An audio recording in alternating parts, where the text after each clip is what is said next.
job in this administration, now is not the time to be comfortable. Now is not the time to fund your retirement account or your children's future college education.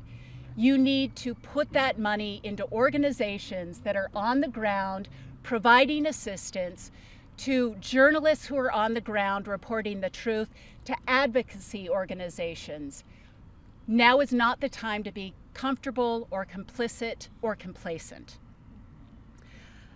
My mantra through all of this has been, evil wins when good people do nothing. I am calling on every single person to do something every single day to stop this. The tide is turning, I believe that, but it's not turning fast enough for the people who are dead and dying in Gaza. Thank you.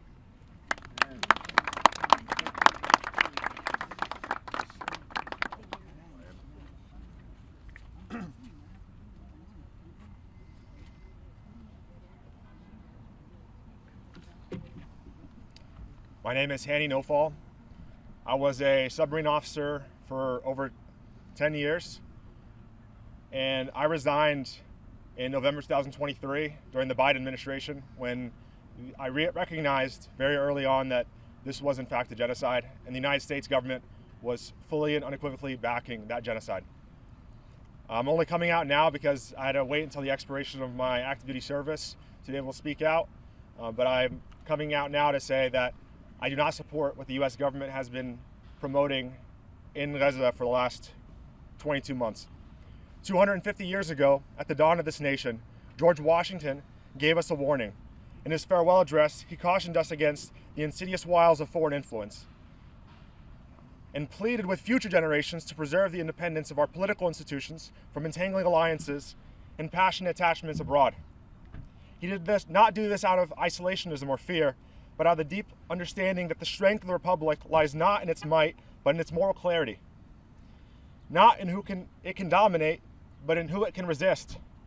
I speak to you today as someone who wore the uniform of this country for over a decade, who stood the watch aboard a nuclear submarine as an officer, entrusted with one of the most powerful arsenals on Earth. I swore an oath to support and defend the Constitution of the United States against all enemies, foreign and domestic. I took the oath seriously, but I have come to understand that threats to our republic do not always arrive in the form of armies or missiles. Sometimes they arrive as ideologies, quiet, corrosive, and clothed in the language of friendship. And today, the greatest test of our national integrity is not in the South China Sea or the Persian Gulf. It is Gaza. What is unfolding in Gaza is not a conflict. It is not a war between equals. It is a calculated starvation, bombing, and displacement of a captive civilian population executed by the Israeli government and made possible by the full backing of the United States. Let us be honest, without the billions in military aid to the uninterrupted flow of weapons, the diplomatic shielding at the United Nations, and the bipartisan silence in Congress, this would not be possible. Every party, Republican and Democrat alike, has put loyalty to a foreign government above the lives of Palestinian children, above the conscience of the American people, and above the very values we claim to stand for. I know what these values are supposed to mean. I believed in them enough to lead sailors into harm's way. But how can we speak of liberty when we fund occupation? How can we claim to uphold human rights while enabling war crimes? How can we call ourselves a democracy while criminalizing dissent and silencing anyone who questions our blind allegiance to Israel? This is not just foreign policy. This is the capture of our republic. Washington foresaw this. He warned that passionate attachment to another nation would lead to the illusion of common interest, the betrayal of our own. And that is exactly where we are. We have been seduced by a false narrative, one that equates strategic alliance with moral obligation and dissent with disloyalty. But let me be clear. To speak the truth about Gaza is not anti-American. It is profoundly American, because patriotism, real patriotism, is not obedience to power, it is fidelity to principle. And principle demands we say this: no nation, however sacred its origin story, has the right to ethnically cleanse, starve, or massacre civilians. Not even Israel. Especially not with our weapons, especially not with our tax dollars, especially not in our name. I resigned my commission because I could no longer serve a system that rewards cowardice and punishes conscience. I could no longer remain silent while my government abets apartheid and genocide under the guise of security. And I say to you now, our silence is complicity. And complicity is not neutrality. It is betrayal. Betrayal of our Constitution, betrayal of our humanity, betrayal of the republic Washington fought to build. But it is not too late. The people of this country have always been capable of great moral courage. It was ordinary Americans who ended the Vietnam War, who brought down Jim Crow, who forced the end of South African apartheid. And it'll be us, veterans, teachers, doctors, students, clergy, who end this era of bipartisan complicity and demand a foreign policy rooted not in blind loyalty, but in justice. Because the world is watching, Gaza is watching, humanity is watching. And one day our children will ask what we did when our government became the chief enabler of one of the great moral atrocities of our time. Let us have an answer worthy of them. As Washington said, the preservation of the sacred fire of liberty is finally staked on the experiment entrusted to the hands of the American people. It is time we take that trust back. Thank you.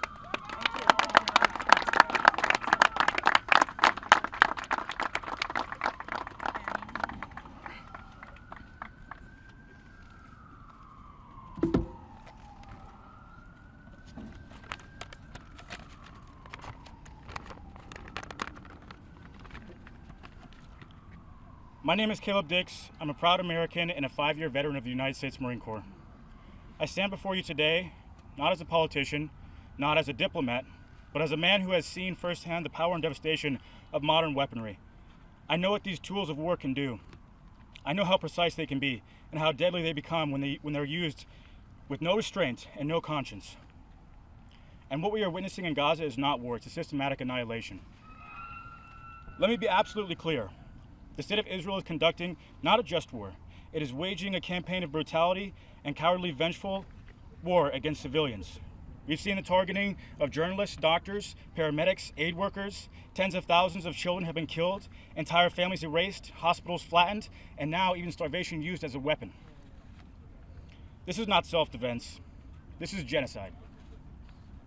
And while Israel may be pulling the trigger, America is loading the gun. With every bomb we fund, every weapon we ship, every veto we cast at the UN, we stain our hands with the blood of the innocent.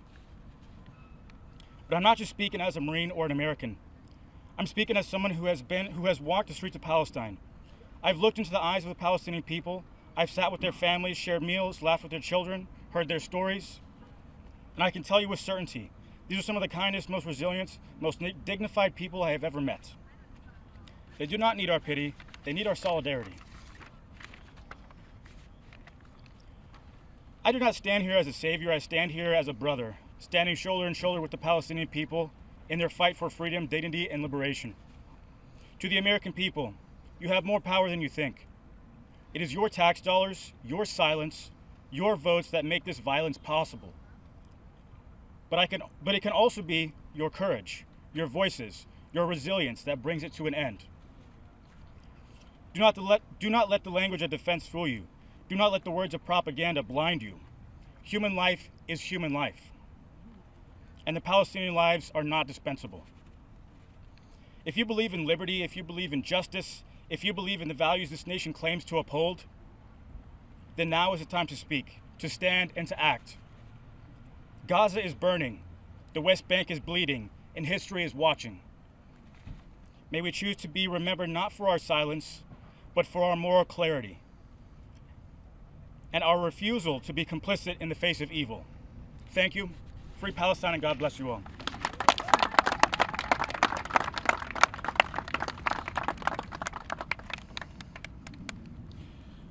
Hello everyone. Assalamu alaikum. Peace be upon you. The peace that the children in Gaza do not have. My name is Dr. Nidal Jabour. I'm a Palestinian American internal medicine doctor from Michigan. I'm a proud constituent of Congresswoman Rashida Tlaib. as your constituents, Congresswoman Rashida Tlaib, we want to congratulate you on your integrity, on your bravery, and on your moral clarity. As your constituents, we are proud of you. And despite all the pain, your district is saying happy birthday, Rashida Tlaib. Thank you, Mus'ab Abu Toha, the amazing poet and writer, the son of Gaza. You are a proof that Gaza will live and shall outlive all the haters, domestic and foreign. I'm here with my colleagues as doctors, healthcare workers, and as witnesses to the worst atrocities in mankind's history. We are here to tell you without apology that what is happening in Gaza is a genocide, and that the United States government is helping to fund it with American tax dollars. What we are witnessing in Gaza is not a humanitarian aid. It's not relief. It is a United States funded slaughterhouse. Children are being starved and shot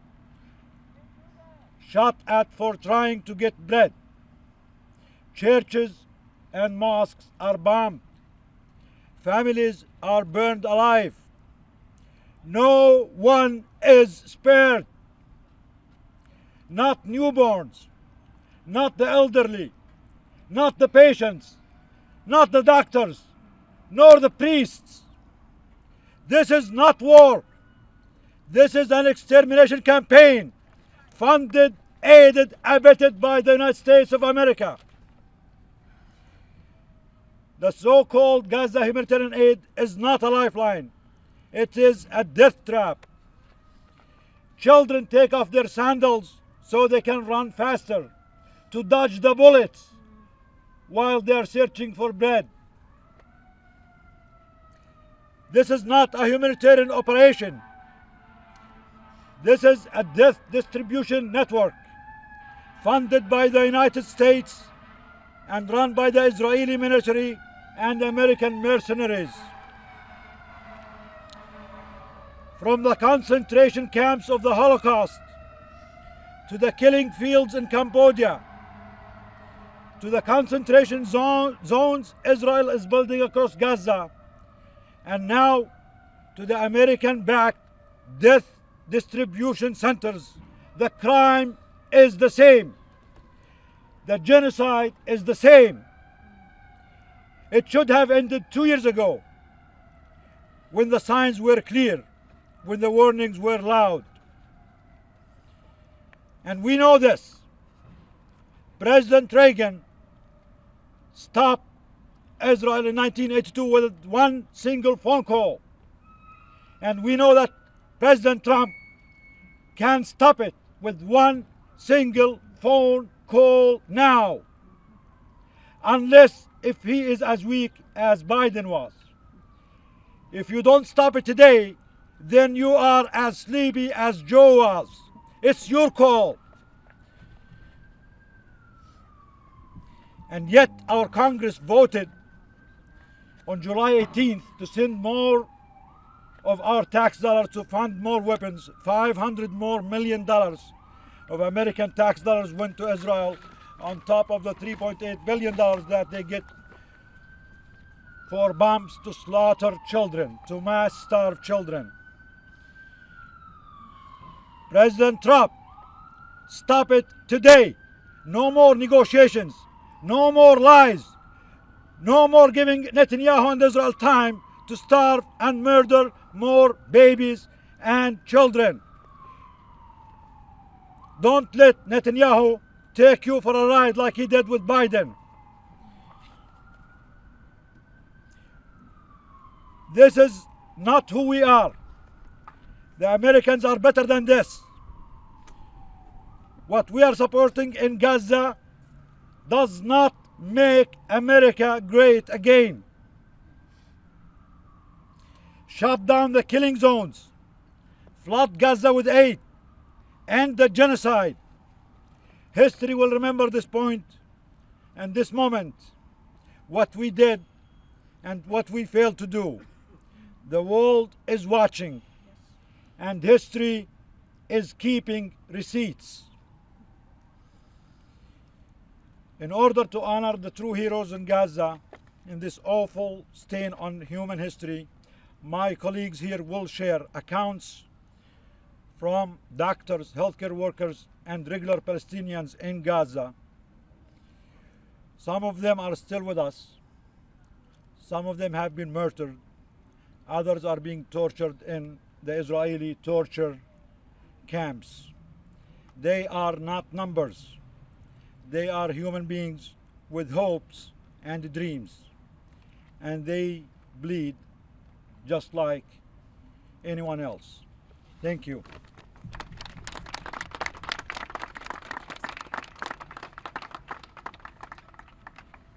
My name is Ashraf Abulaiz. I'm an anesthesiologist from Indiana, and today we are going to be sharing some of the quotes and testimonies from physicians and healthcare workers and regular people in Gaza. My part is to share Dr. Ali Tahrawi, an ER doctor at Al-Aqsa Hospital in Deir al-Balah, Gaza. He has served his people throughout Israel's ongoing genocide, and he had been doing 24-hour shifts due to devastating staff shortages. Recently, he stated, and I quote, "I have a cold, and in 1 hour, I will have finished the 24-hour shift, heartbroken again. I lost a cardiac patient because he had no medication. Another shot in the head was left to die slowly because we had no ventilators. A child with a shattered skull and exposed brain matter just died in front of me. I also just found a kidney patient collapsing on the bedroom floor. He had a seizure due to brain damage because he has not had dialysis in 3 months. A diabetic man haven't had eaten in 4 days. And when I asked him why, he cried. I gave him fluids and some money to buy flour. I am so sorry for the starving, for the children we couldn't save, for the mothers, for the dead, for the vulnerable. Not a single shift has passed without having me shattered." End of quote.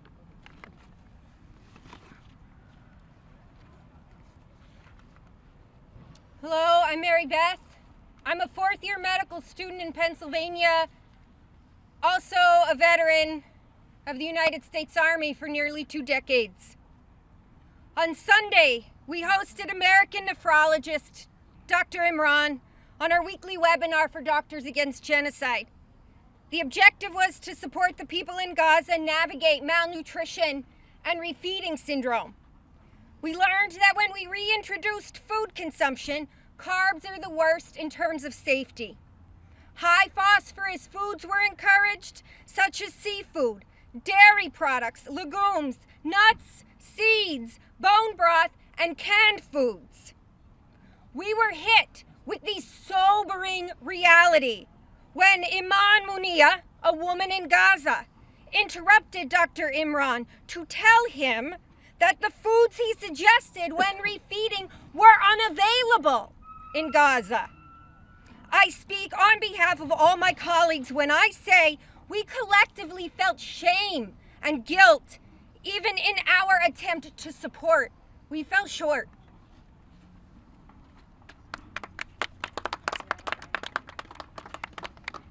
Assalamu alaikum. My name is Imad Abu Arab.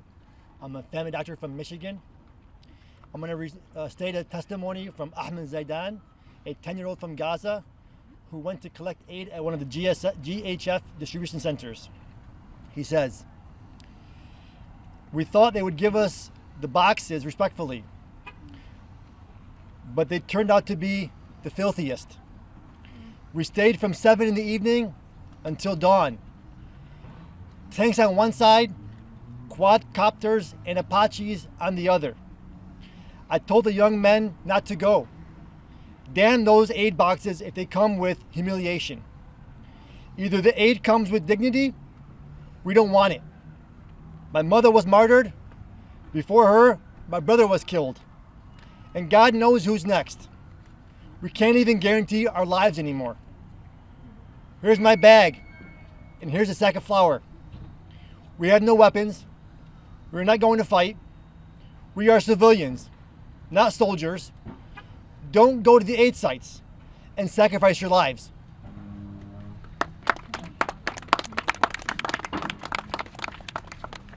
Bismillahirrahmanirrahim. I'm Dr. Quratullah Sayyidan, physician from New York City. I'm going to share testimony of Dr. Khalid Al-Sir, renowned trauma surgeon from Nasir Medical Complex, Khan Yunus. While his telemedicine work was accepted, published in Lancet, he was abducted. On 28th March, the soldiers called me and 2 other civilian prisoners, aged around 16 and 17 by name.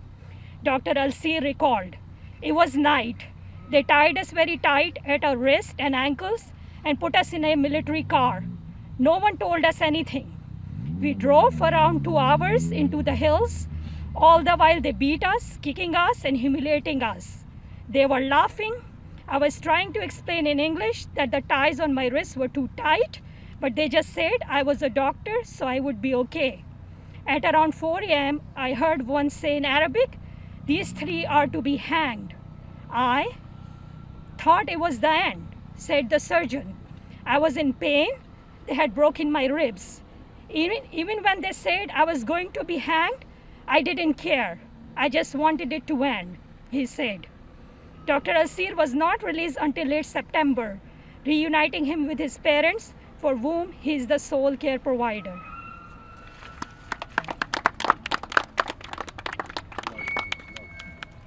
My name is Dr. Roxana Samimi. I'm an infectious disease physician.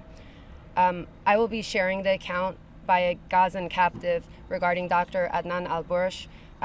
This was an account about his time at the Al-Fur prison area.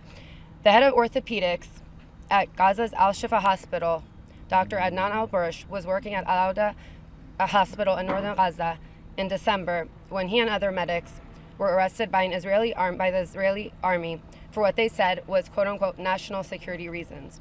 He was taken to the notorious Ofer prison. A captive at Israel's Ofer prison in the occupied West Bank told Sky News how Israeli forces left Dr. Adnan Al-Bursh, who had previously been severely tortured, to die alone in agonizing pain and naked from the waist down in the prison's yard. He stated, and I quote, in mid-April 2024, Dr. Adnan Al-Bursh arrived at Section 23 in Ofer prison. The prison guards brought Dr. Adnan Al-Bursh into the section in a deplorable state. He had clearly been assaulted with injuries around his body. He was naked in the lower part of his body. The prison guards threw him in the middle of the yard and left him there. Dr. Adnan Al-Bursh was unable to even stand up. One of the prisoners helped him and accompanied him to one of the rooms. A few minutes later, prisoners were heard screaming from the room, and they declared that Dr. Adnan Al-Bursh was dead.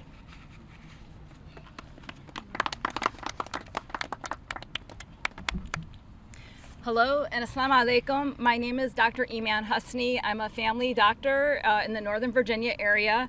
My testimony is coming from Gid Qassam, Dr. Hussam Abu Safia's lawyer. Dr. Hussam Abu Safia, a pediatrician and the director of Kamal Adwan Hospital, was taken hostage on December 27, 2024, and is currently being held at the infamous Ofer prison. Gid Qassam, his lawyer, testifies that Dr. Abu Safia has been held without charge for 7 months. His freedom is nowhere in sight.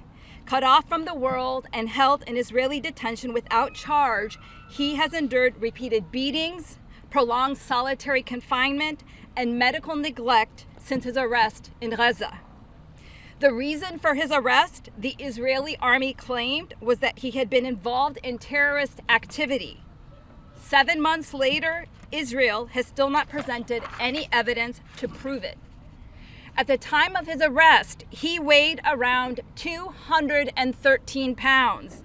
In the first 2 months, he lost 44 pounds.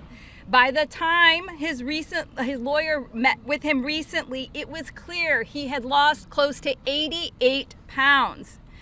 Dr. Abu Safia spent almost a month in solitary confinement at Ofer before being transferred to a department with other detainees from Gaza. These cells are underground with no ventilation or natural light.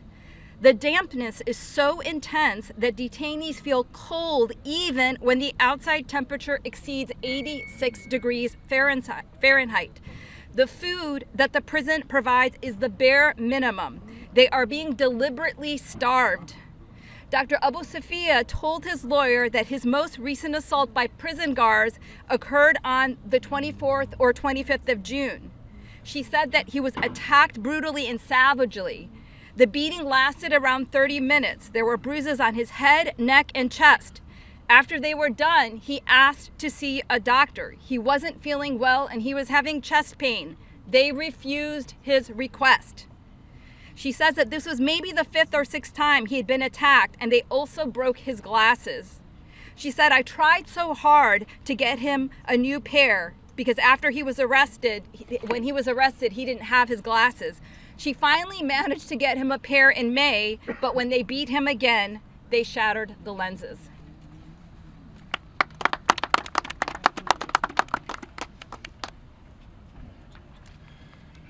Hello, my name is Sherrod Wertheimer. I'm a medical student at George Washington, right here in DC. I'm reading the testimony of Hala Shasha, a 40-year-old mother of 5 from Gaza City. She stated, I dread the moment Hanan and Misk will ask me about their legs. What will I tell them? When I go to buy shoes for my children, what will I do when Hanan and Misk ask why I don't buy them any? If they say, I want to play, I want to dance, I want to ride a bike, what will I say to them? How will they adapt to their new situation? They lost their father, the love, compassion, and security he gave them. And they also lost their legs and their ability to move and play. Everything beautiful in their lives is gone. Their childhood was stolen. What did they do to deserve such devastation?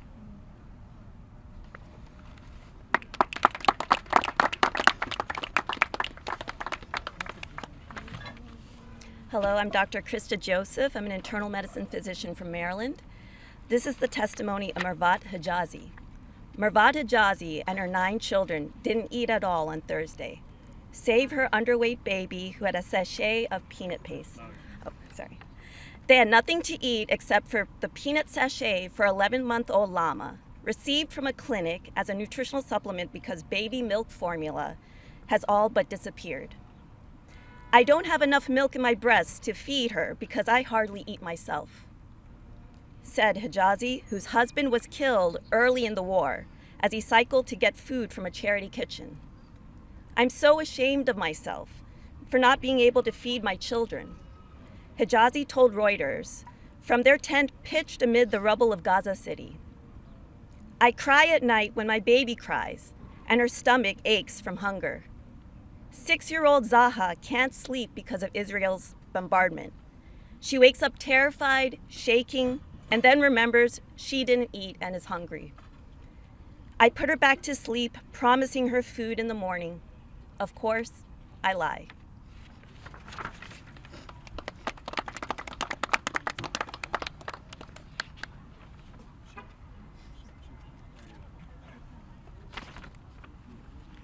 Hi, I'm Dr. Danny Ritchie. I'm a family physician from Rhode Island. I'm here to give the testimony of Dr. Wafa Abu Namir.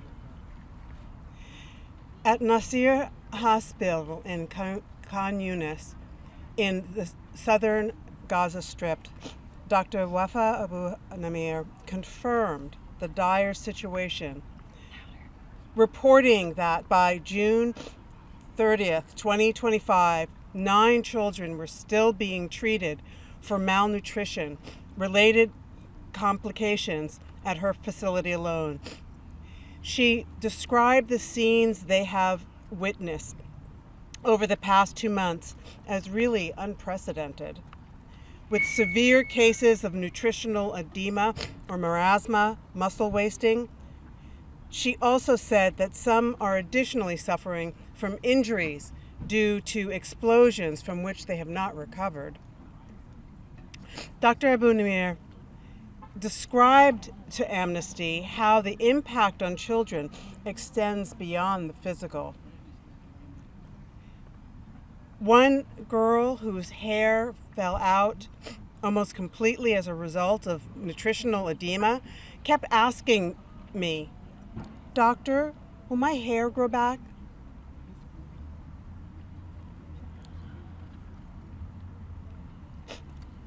Am I still beautiful? Abu Nimir said, even if these children recover completely from the scars will always remain with them. Medically, we know that malnutrition amongst infants and children may have long-term cognitive development effects, but I don't think enough attention is being given to the mental health and psychological impact of starvation and war on children and parents. She also conveyed the exhaustion felt by medical staff. We as doctors are also exhausted. We are malnourished ourselves. Most of us are also displaced and live in tents, yet we do our best to offer medical care, provide nutrient supplements, and as much support as we can. We try to save lives. We try to relieve suffering, but there is very little we can do after discharge.